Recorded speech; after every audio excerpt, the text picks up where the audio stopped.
A plan by Donald Trump to turf out dozens of ambassadors on the day he takes office risks months of uncertainty in some of the most sensitive parts of the world, according to several experts. The president-elect's stance that all politically appointed ambassadors must, with no exceptions, be gone from day one risks cutting off nations' direct line to the president while Congress wades through the lengthy process of approving their successors, analysts said. This could be especially pertinent because of Trump's penchant for making candid foreign policy statements from his Twitter account. A good ambassador might be able to provide their host government with reassurances and explanation, perhaps absent from the president-elect's forthright 140-character messages. You do not want to have a situation where countries are left without a direct link to the president for that long, said Julian Smith, director of the Strategy and Statecraft program at the Center for New American Security, a Washington, D.C.-based think tank.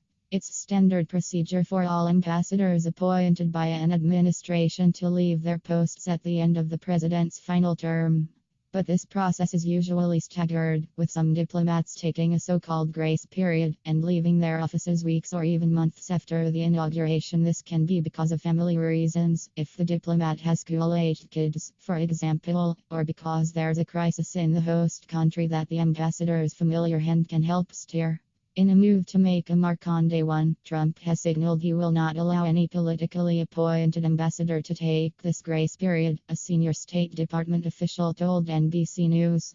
The New York Times also spoke with several American diplomats who saw a cable saying much the same. All of them, without question, will have to be out by the afternoon of Jan. 20th. This will mean U.S. embassies in countries such as China, Japan, India, Saudi Arabia, and across Western Europe will be looking for a new ambassador come the end of this month. In total, ambassadorships for some 80 countries, international agencies, and issues the ambassador at large for global women's issues, for example, will be vacant all at once. Any new appointments will have to be approved by Congress, a lengthy process in the easiest of times, but a potentially months-long slog when there are dozens of envoys to get through. The embassies would not be rudderless during this time. When there is no ambassador, the deputy mission chief takes over as what's known as a charge d'affaires. These people are almost always senior career diplomats themselves, and perhaps even more versed in foreign policy than their politically appointed bosses.